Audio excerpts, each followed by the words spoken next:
Hello! Welcome to Psychosocial Creation, where we create a social space to talk about psychology. Research experience for you. Top tips for students how to gain research experience. The hardest thing an undergrad or pre-med or any pre-professional can obtain. So let's get it started. So you want to gain research experience? Well, luckily you came to the right place. I currently have 9 years of research experience and I'm happy to share my tips on how I gain research experience with you all. Research experience tips for you! Alright, so you have all heard of the usual way to find research. Can I volunteer? Can I come to your office hours? Can I sit in front of the class? What is a common thing that people say when they hear, I want to look for research experience? Usually, people get connected with a professor. How do you get connected with a professor? People have suggested to sit in front of the class, to come through office hours, to connect in that way. Yes, That is all great. but I am teaching you the other ways, the ways that actually work, the ways that not everyone is thinking about. These are the ways in which and tips for you to gain research experience. Who, what, when, why, how do I gain research experience? How do I gain research experience? Alright, I'm here to help you. Who needs research? Who? Who? Who? Who? Who? Who? Who needs research? Everyone needs research. It creates a foundational background knowledge. Of how things actually work, the processes. Why should you conduct research? You should conduct research because research is Incredibly important to society and the world because it provides new knowledge and scientific data that learns more about humans and the world that we live in. What kind of research experience are there out there for you? As an undergraduate pre-medical student, I always knew that there was basic wet lab, which is you're in a lab, you're wearing a white coat usually, you're wearing goggles, and you're primarily looking at theories that may not lead to an applicable application, the curiosities of studying a phenomenon. However, social science research is what stands out to me, and it's research that has a direct application. And you're usually in casual clothes, you're interacting with humans primarily. And the last research experience that I didn't learn until after undergraduate experience is clinical research. Clinical research is the testing of medications. You may have heard of the Federal Drug Administration, the FDA, and how they regulate medications and the different clinical trial phases like phase 1, 2, 3, 4. I really enjoyed clinical research because it gave me an insight into the pharmaceutical company in addition to how medications help people in the research realm. So you really want to make sure you're doing your research on what you're interested in researching because you are going to be spending about 10 hours a week. That takes away from extracurriculars, that takes away from your friends, that takes away from your homework, that takes away your time. So make sure you're doing something that you actually like or you actually can benefit from because at the end of the day, you're investing time into yourself and learning more. So you want to learn something that you're actually interested in or is applicable in the future.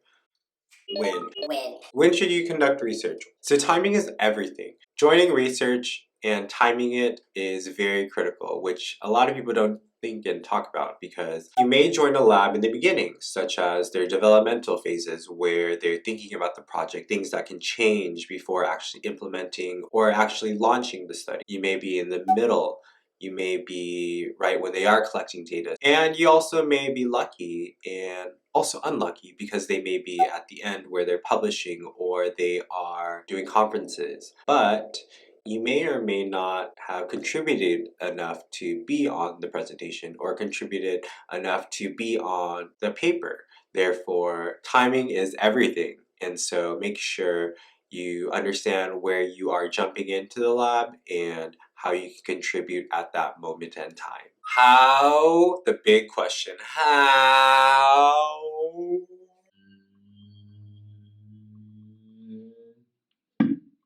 How can you find research experience? How can you find research experience?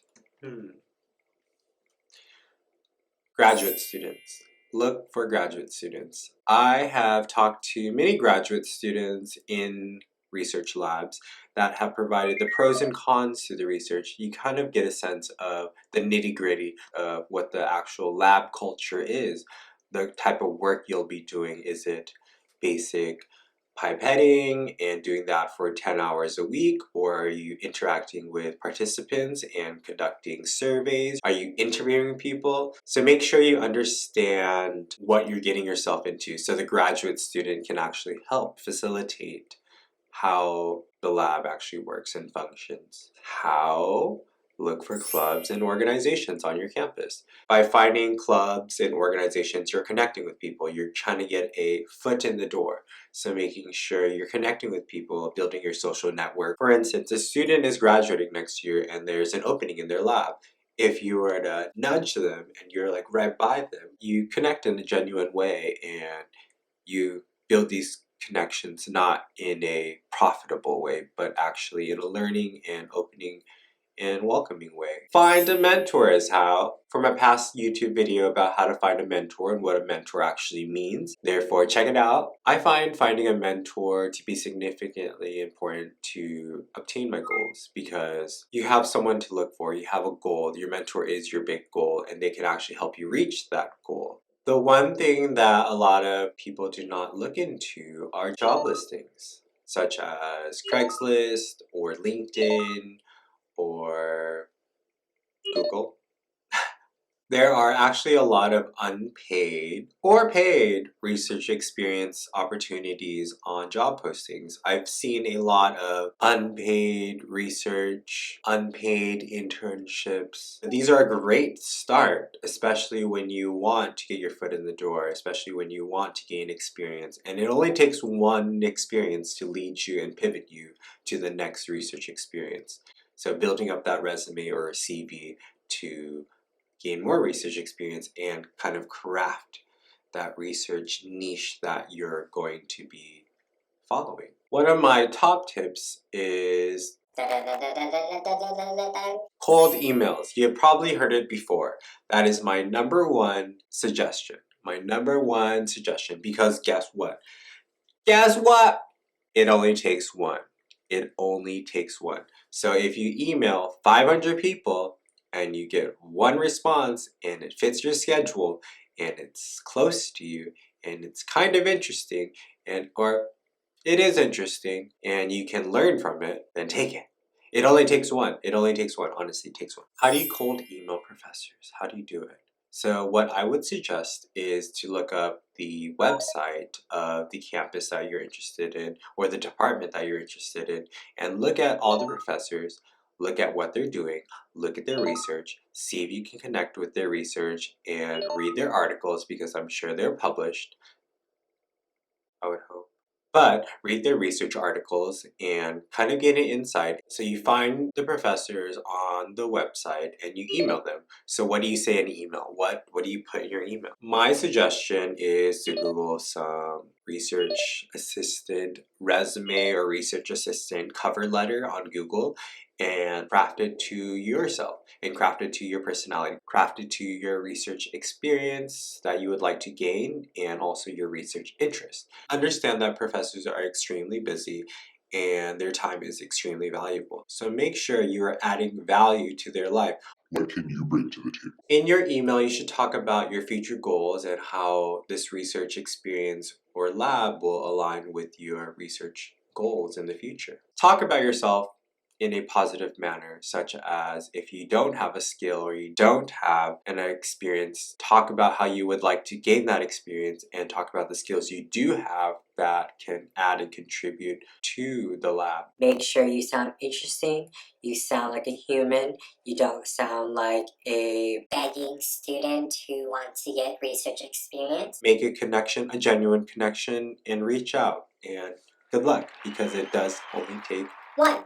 Yay! You got your foot in the door into research experience, so this is a little quick tip for you when you did get your foot in the door. Understand the expectations of the lab, reassess your commitment and your specific duties, who you will be working with and reporting to, and the time commitment that you have. It's very important to get published and present at conferences. So that's like the big goal, and also getting letters of rec. So the main goals of getting research experience is to get published, to present at conferences, and to share knowledge. Alright, so the top 3 takeaways from getting research experience is it only takes one.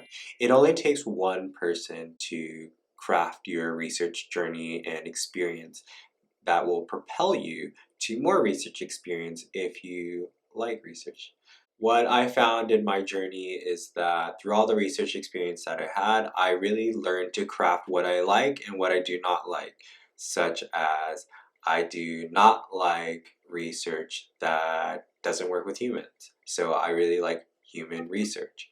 I also like preventative science. Therefore, I like to conduct research that has a preventative mode to it. It prevents further health outcomes that are negative. So know what you like, know what you don't like, and move on.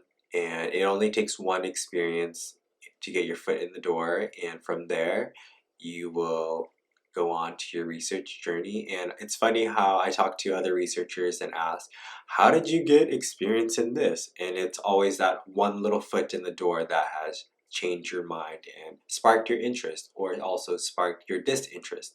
So that's also a keynote, is finding out what you don't like and then don't do it, right? Another takeaway is that every experience is a learning opportunity if you make it a learning and positive experience. So understanding if you didn't like pipetting for 10 hours a week, then you can say, I don't like pipetting. I want to work with humans.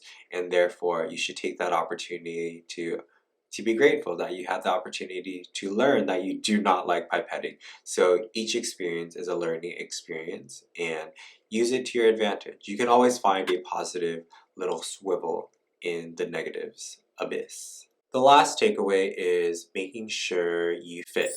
You fit within the lab.